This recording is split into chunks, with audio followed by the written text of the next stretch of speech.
Assalamualaikum warahmatullahi wabarakatuh.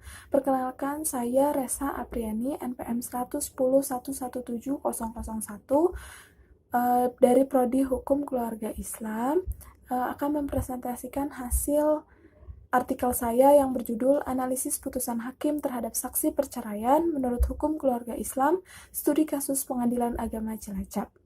Hal yang melatar belakangi saya dalam memuat artikel ini adalah yang pertama, Putusan Pengadilan Agama Cilacap nomor 1777 PDTG / 2020 Pengadilan Agama Cilacap. Hal ini menjadikan sebuah pertanyaan baru mengenai kedudukan saksi yang sesungguhnya di mata hukum juga di mata fikih.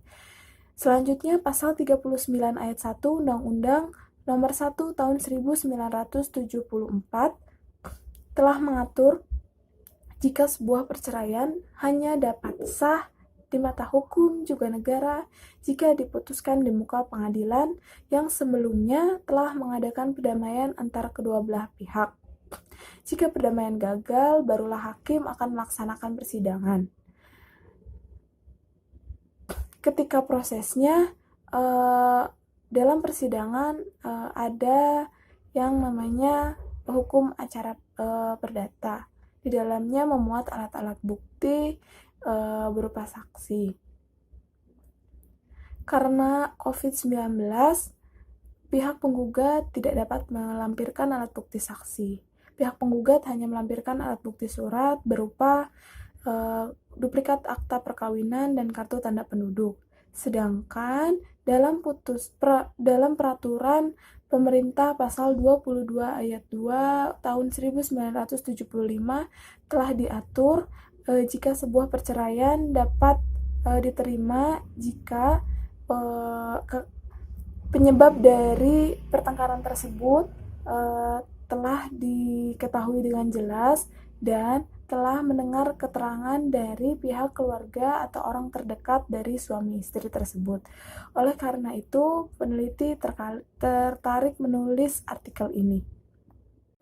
Selanjutnya adalah landasan teori. Yang pertama ada teori penemuan hukum, di mana pembentukan hukum dilakukan oleh hakim dengan melihat undang-undang apakah sudah sesuai atau belum, sehingga hakim dapat melakukan pembentukan hukum yang baru. Dalam hukum Islam, teori penemuan hukum ada dua, yaitu ijtihad dan istinbat. Dalam hukum Islam, selanjutnya teori pembuktian. Dalam hukum Islam ada dua pendapat, yakni ulama yang mensyaratkan saksi dan ulama yang tidak mensyaratkan saksi. Ulama yang mensyaratkan saksi berasal dari Syiah Imamiyah. Mereka berpegang pada Quran Surat At-Tolaq ayat 3. Sedangkan yang tidak mensyaratkan saksi berasal dari kalangan Imam Syafi'i, Imam Hanafi, Imam Maliki, dan Imam Ahmad. Mereka juga berpegang teguh pada Quran Surat At-Tolaq ayat 2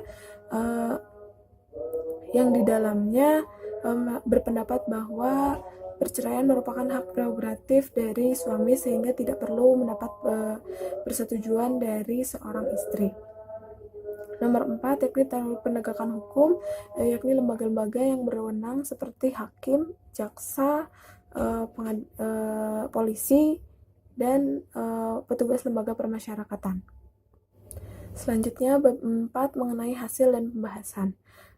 Sesungguhnya nafkah dalam Islam diatur dalam Quran Surat Al-Baqarah ayat 233 serta Quran Surat At-Tolaq ayat 65.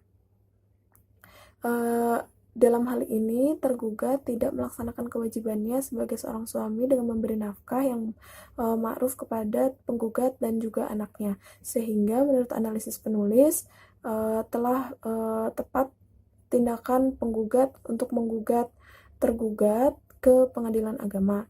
Yang kedua adalah dalam hukum Islam ada dua pendapat mengenai saksi dalam perceraian. Yang pertama, ulama yang tidak mensyaratkan saksi dan ulama yang mensyaratkan saksi. Keduanya berpegang teguh pada Quran Surat At-Tolaq, namun Yang pertama yang mensyaratkan saksi itu dari kalangan Imamiyah, yang kedua dari kalangan Imam Malik, Imam Syafi'i, dan Imam Hanafi.